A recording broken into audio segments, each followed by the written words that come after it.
নমস্কার, 7 আওয়েক নিউজ নেটওয়ার্কে আপনাদের স্বাগত। প্যান 2.0 এই নয়া প্রকল্পের হাল হকিকত নিয়ে কথা বলতে আজকে আপনাদের সঙ্গে রয়েছে আমি আদ্রিতা।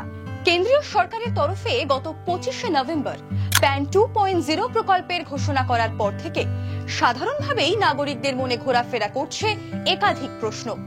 কি এই প্যান 2.0 প্রকল্প? আগের প্যান 1.0 প্রকল্পের থেকে কি কি বাড়তি সুবিধা রয়েছে এই নয়া প্রকল্পের? সবটাই আজকের প্রতিবেদনে জানাবো আপনাদের। 1972 সালে ভারত সরকার প্রথম শুরু করে এই প্যান কার্ড অর্থাৎ পার্মানেন্ট অ্যাকাউন্ট নাম্বার সম্বলিত বিশেষ কার্ডের ব্যবস্থা।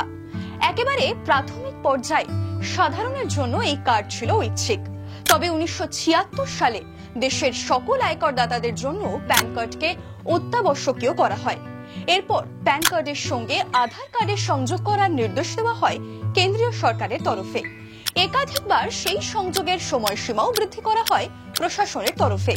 তবে এবার সেই সব শেষে প্যান 2.0 প্রকল্পের কথা ঘোষণা করলেন কেন্দ্রীয় তথ্য প্রযুক্তি মন্ত্রী অশ্বিনী বৈষ্ণব। এই নয়া প্রকল্পের জন্য সরকারের তরফে বরাদ্দ হয়েছে প্রায় 1434 কোটি টাকা।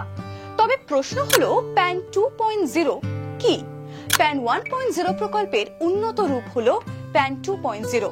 তবে আপনাদের চিন্তার কোনো কারণ নেই, কারণ এই নয়া প্রকল্পের কারণে বদলাবে না আপনার বর্তমান প্যান নম্বর।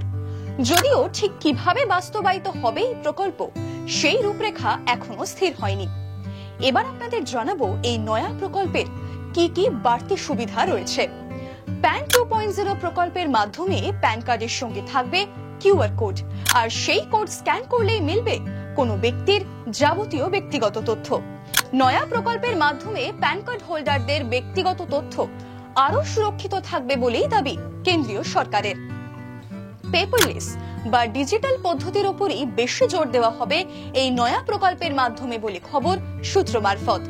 এই প্যান 2.0 প্রকল্পকে কমন বিজনেস আইডেন্টিফায়ার হিসেবে তৈরি করার লক্ষ্যমাত্রা নিয়েছে কেন্দ্র। নয়া প্রকল্পের মাধ্যমে আয়করদাতাদের আর্থিক লেনদেন পদ্ধতি আরো স্বচ্ছ ও সহজ হবে বলে আশা কেন্দ্রের। ইতিমধ্যে এই প্রকল্পের বিষয়ে এক্স হ্যান্ডেলে মন্তব্য করেছেন কেন্দ্রীয় স্বরাষ্ট্রমন্ত্রী অমিত শাহ। প্যান 2.0 প্রকল্প যে আয়করদাতাদের আরো সুবিধা দেবে সে কথাই সমাজ মাধ্যমে লেখেন শাহ। প্যান 2.0 প্রকল্প কিভাবে বাস্তবায়িত হবে সেই রূপরেখা স্থির হলে অবশ্যই আপনাদের সামনে সেই আপডেটটিও তুলে ধরার চেষ্টা করব। আজকের এই প্রতিবেদনটি ভালো লাগলে অবশ্যই লাইক করবেন এবং সেই সঙ্গে এই নয়া প্রকল্প সম্পর্কে আপনাদের যদি কোনো প্রশ্ন থাকে অবশ্যই কিন্তু কমেন্ট সেকশনে তা জানাতে ভুলবেন না।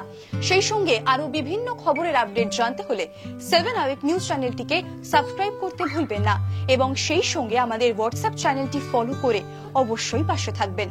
জয় হিন্দ।